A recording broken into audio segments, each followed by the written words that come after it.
Bulawahe, Tavwa, we love Today FM. Today FM rocks. Bulaminaka, I'm Linda Form, a student Suva. I love listening to Today FM because they play latest music and they rock. Hi, my name is Osnate. I'm from Ba. I love listening to Today FM. Today FM rocks. Bula, I'm a curator from Nandi. We love listening to Today FM. Here in Nandi, it rocks. Hi, I'm Shania. I'm from Lotoka and I love Today FM and it rocks. Today's hit music on Today FM. Yandavinaka, Fiji. In this bulletin, Wailanda businesses face risk of chemical spillage.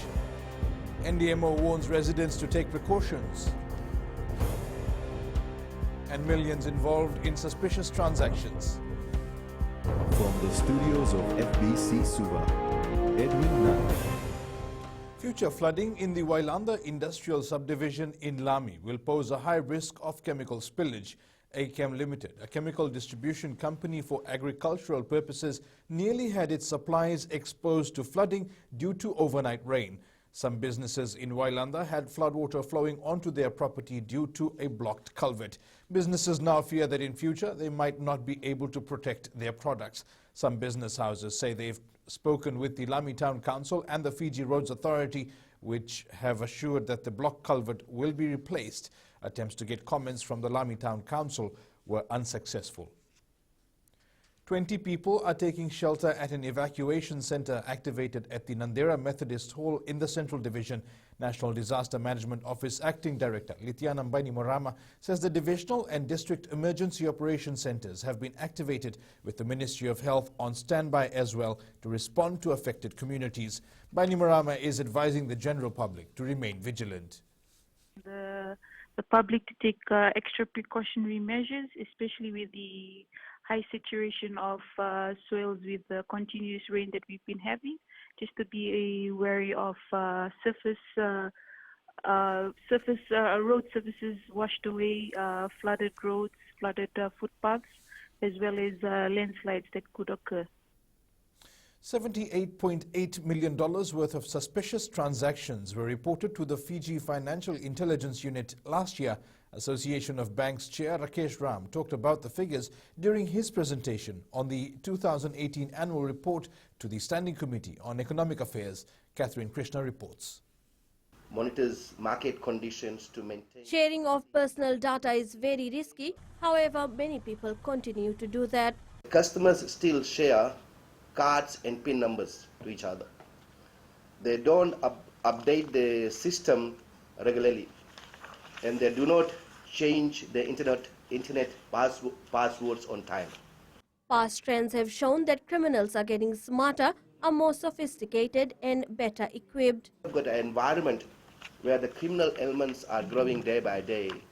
We can create all kinds of awareness, we can have all kinds of systems, but if the customers are not really playing their role, then they are really exposing themselves in terms of risk. HFC Bank's Head of Operational Risk and Compliance, Jitesh Nair, says they are keeping a close eye on suspects. As the responsibility of the bank is to ensure that one, when we establish the relationship with the customer, to fully understand the customer's profile in terms of occupational details, business details, and at the same time, what would be the expected account activity going forward. The association says some people knowingly carry out financial transactions from unsecured sites and fall victim to frauds. People are also being advised not to share their personal data with strangers. Catherine Krishna, FBC News. Financial literacy is the key for every accountant in Fiji. This is the statement by Pravinesh Singh, a council member for the Fiji Institute of Accountants. With a lot of cases of money laundering and other financial crimes becoming more common in Fiji, Singh says there is a need for proper processes of funds verification.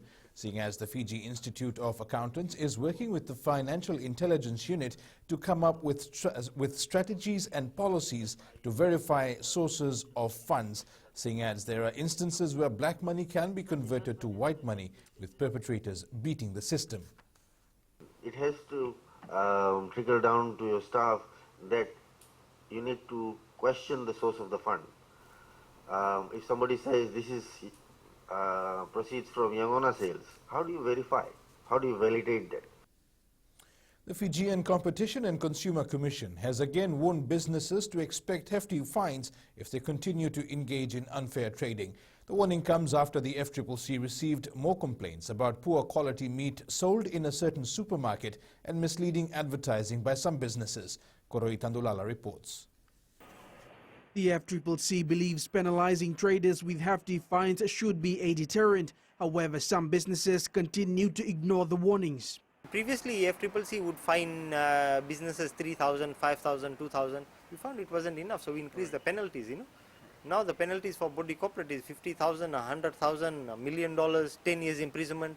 So because of that, you now find that even for a 50-cent breach, you have the courts imposing a 20,000 penalty. The consumer watchdog is currently carrying out community visit as the festive season nears. We do go out in conduct workshops with consumers. We do awareness in schools, we do community visits, we do mobile units so that we can advocate and empower our consumers so that when they are out there in the marketplace, they can make good choices and get better deal for their money.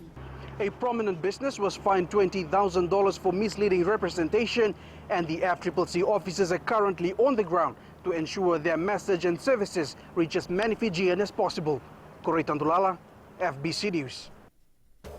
Coming up, flying Fijians ready for Wales. And Aussie PMs 13 arrive into Fiji. Stay with us.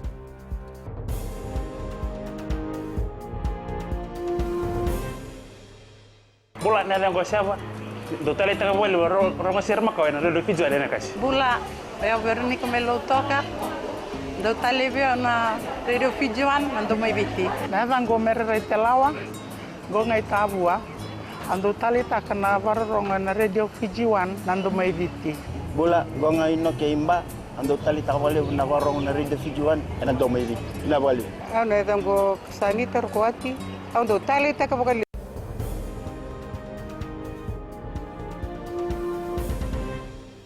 Welcome back. There's a reason why Flying Fijians head coach John McKee has opted for Viliame Mata to start at number 8 ahead of Pedeli Yato against Wales today. The plan against Georgia was always to limit his game time in that game. But he's came through that game with no further problems, and he's been training really strongly this week. So he gets his opportunity in the starting group, and we're looking for Pedeli Yato to have a big impact off the bench. Wales are continuing their preparations to face Fiji tonight. South Africa put on an impressive performance to thrash Canada by one of the widest margins in this Rugby World Cup, 66-7. The Australian Prime Minister's rugby league team have arrived for the clash against the Fiji PMs 13. The side was accorded a Fijian welcome ceremony. The team, which boasts players like Blake Ferguson, Ben Hunt, Wade Graham, Tyson Frizzell and Jake Djokovic, are also in the country for the first time. The squad also includes 5 players who have represented the Australian Kangaroos, with 10 players taking part in this year's 2019 State of Origin series. The progress this rugby league's made in Fiji has been enormous. We're privileged and proud to be part of it.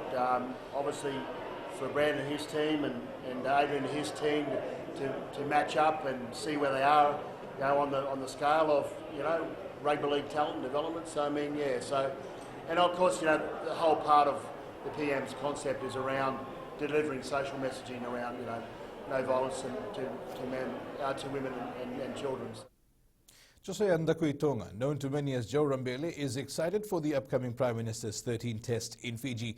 Rambele, who coached the Fiji Mbati side in the 2008 Rugby League World Cup. This is a dream come true, especially for our local players. And if you see this Australian Prime Minister, they always go to Papua New Guinea. And we are so blessed to have this opportunity to start this competition, this game here in Fiji, just to see where we are, and it's a good platform for us for our New South Wales Cup bid preparation for 2020. So, as I said, we are so blessed to have, and I want to thank Mr. Musnamashi to have this for all his hard work. Now it's paid off for this game to be happening in Fiji.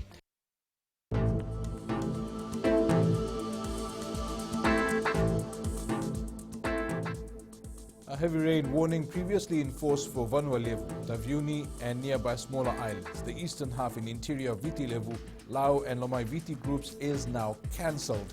A trough of low pressure with associated cloud and showers lies over the group and is moving east and gradually weakening. The trough is expected to affect the country until later today. And that is your FBC Morning News. Remember to join us at 1 p.m. and 7 p.m. for our major bulletin for these stories and others. You can also tune in daily to our sister radio station, Gold FM. That's it from me for now. Have a good morning.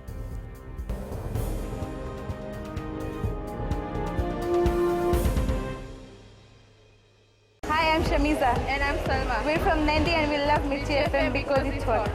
My name is Rajnita Lata and I'm from Vatula Lobak. और हम सब मिर्ची FM सुनता है because it's hot. Hi, my name is Vinita. I'm from Lambasa. I love listening to Mirchi FM. It's number one. हमारा नाम सागर रेड्डी है. हम लोग स्कूल में, हम लोग घर में और कहीं भी रहता हम लोग कल मिर्ची एफएम सुनता. गोल्ड टाउन तावा में मिर्ची एफएम दागो मामा. Mirchi FM, it's hot.